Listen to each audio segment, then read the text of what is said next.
So this is the real experience of Good Life Organics Farm and Frinj Farm. You get to ride in the back of a truck. I feel like a kid again.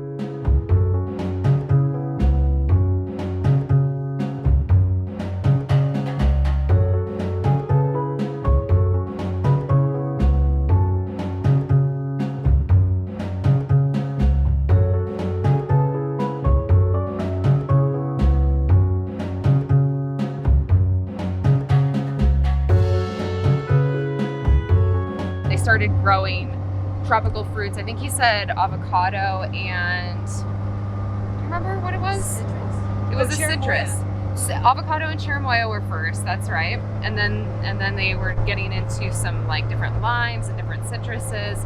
And now they grow almost everything. We've like brought up whatever tropical fruit we can think of. He's like, yeah, we got a couple of those.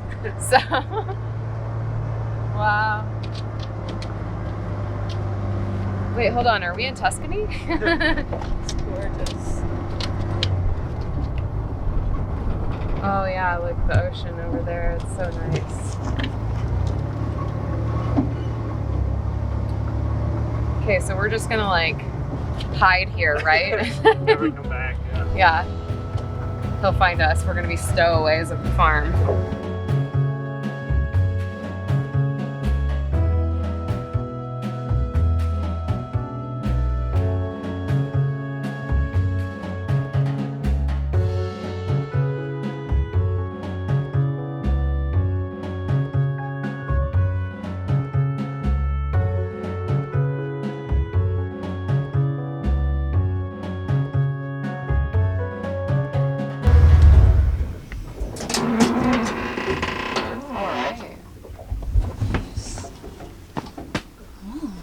Welcome. Good. Here we are in the middle of the jungle in Ecuador. Santa Barbara. We're still in Santa Barbara, but we're standing in the middle of avocado trees, and we just passed some caviar limes, and we have some dragon fruit right here, which I'm tripping out on. What the heck?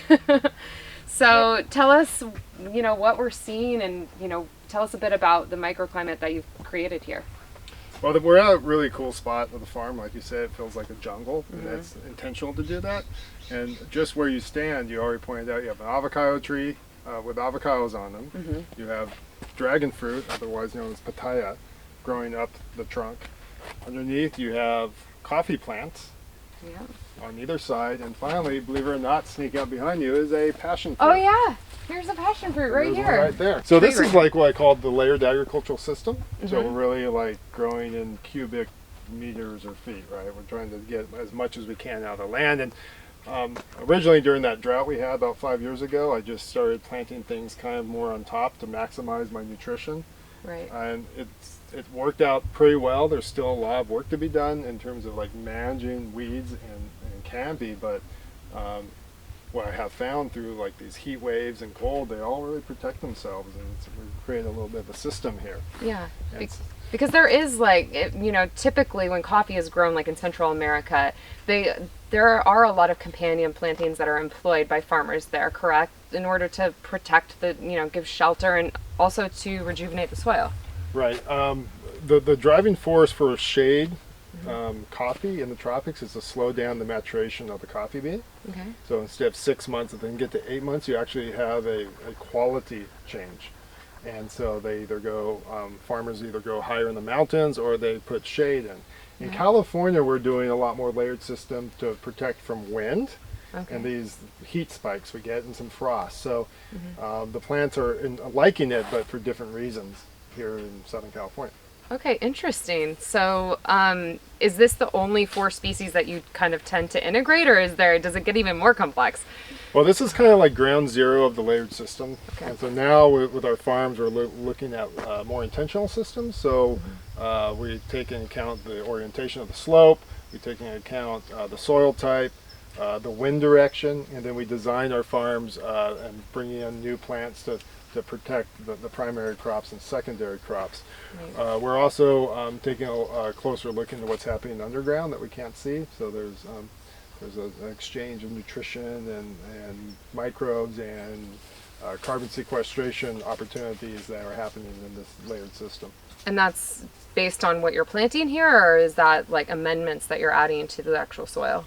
It's all of it. It's all of it. It's one big system. So it's based on the plants that we plant, how they plant, how they interact, so we don't lose a crop opportunity. But in the long term, how it impact the soil, holding the soil, during heavy rains. I think in California, it's either like feast or famine with rains, right? It's either really dry for a long period of time, but then we're still getting this extreme higher rainfall. So we always need to take account. We want to capture as much water too, but when we get these big storms, like we got about 3 weeks ago here in Santa Barbara, we had like 8 inches in two days.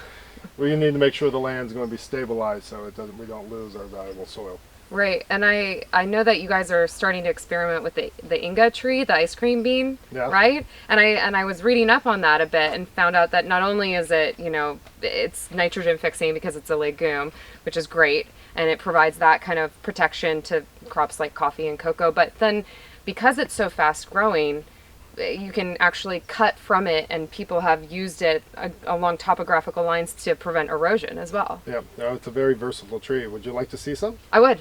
Let's go see some. Okay. So here we are in the coffee orchard. There's actually every 2 rows of different varieties. For example, we have a Pacamara coffee, and then we have the Pacas here side by side. In fact, the Pacas is the parent of the Pacamara. Oh, okay. So it took this plant to make that plant. And in fact, take a look, there's a small coffee blossom. Very nice. We're about 8 weeks out of harvest. In California, we bloom and we harvest in summer. Okay. So there's a 12-month maturation period. Okay. That was one of my questions. Perfect. So let's walk down here, and can you guess what tree this is, Sarah? Is that an Inga? This is the Inga. Awesome. Yeah, it's big. It is 3 years old. Wow, that's it. It really is a fast grower. We're learning what the best canopy is right now. Yeah. So you can see, like, that's just one growth, and it's 7 feet long in a season. So it's if you put it by your house, it's great, gives you instant shade, but you're going to have to manage it. Yeah. So in the field, we can handle it pretty well. And what is its full size when it matures? If you never pruned it, you'll probably get about 30 seeds. It is pretty big. Do you think we could grow them in Hollywood? Oh, they would thrive in Hollywood. Oh, okay, interesting. Actually, there's a seed pod right here. Whoa, look at that. It's a really small one. It's off season. Yeah. I've seen pictures of these that are like 3 feet long. Yeah, they generally are a little bit bigger. That's an off bloom, but I'll open that for you. Okay, yeah, and this is why it's called the ice cream bean, because it's got like a flesh in the seed pod that tastes like vanilla ice cream, or is this one of the cinnamon tasting ones? This is, it has a cinnamon, it has an ice cream flavor. Okay. With like a bit of a, like cotton candy texture. Right. 2 things to know about this. One, the seeds germinate in the fruit. Wow, that's cool. It's pretty rare to see that type of thing. Grab a carpel and then eat the white part Okay, I grabbed more off than the that. seed. It's fine, you can have the whole thing. I've had them before. You don't want it? I have a little piece. Yeah. It's got kind of a drier texture than you would. I'll remind you, it's about 4 months out of season. This is an anomaly, but Is it normally juicier? It's usually juicier, but one thing is that floralness. It's an acacia floral aroma that comes out. It makes it unique. It's a nice snack, and that's what I was reading about, is that, not many people had figured out how to distribute it because it's a very delicate thing, but that, definitely farmers out in the field are having snacks. Well, goodlandorganics.com, which is our website, and my wife runs it. In the summer, we'll be selling a lot of these. So Great. you can order direct off of our farm. Awesome. We need to develop some new recipes for these things. I know, I really want to do ice cream with ice cream bean.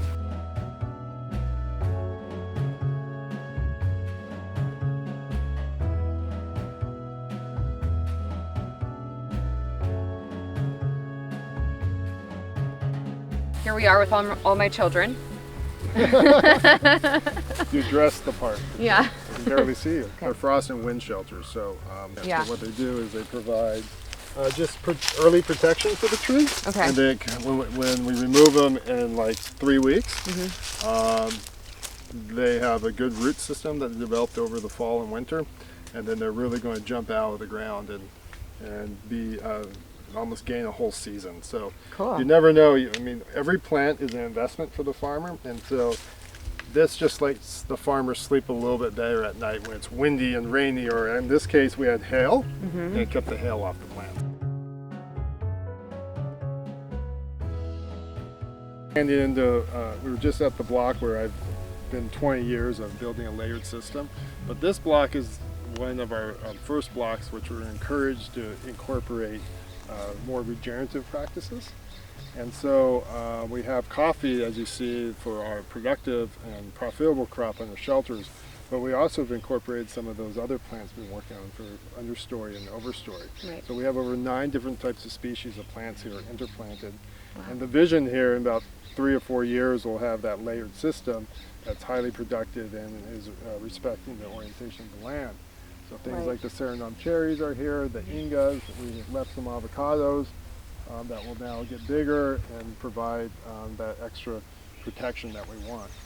Is this an area that you're working with one of the research groups that you're in partnership with? Yeah, we got a grant from the Gaviota Coast Conservation group. Okay. And so their grant was to do a demonstration of what can be done on other properties just like this in this unique Gaviota Coast. Okay. And then we have research coming in from like Whittier College and other grants to start studying the changes in soil and nutrition that happens in this type of diversified system. Oh, awesome. So this is ground zero for those experimentations. This is, yeah, and then they're going to some of our other farms up and down the coast to kind of see how they behave over time.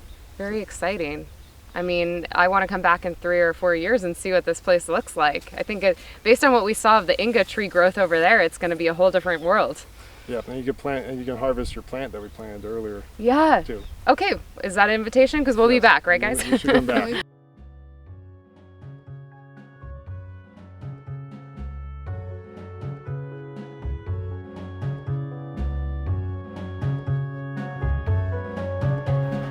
Oh yeah, okay.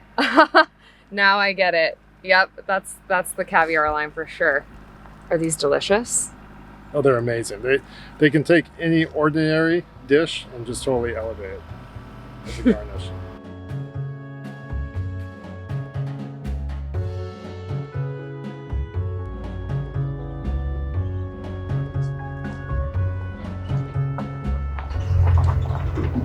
Sarah, what type of tree is this?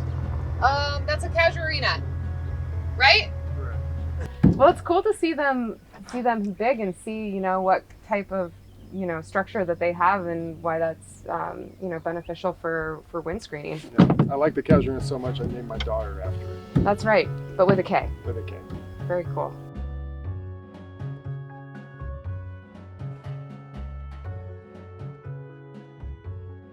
Now that you've walked the farm, you've learned how to plant a plant, so Yeah. what are your thoughts? Can I move here? No, just honestly, my mind is blown with how much knowledge that we gained today, just about the coffee crop in general and its efficacy here in Southern California.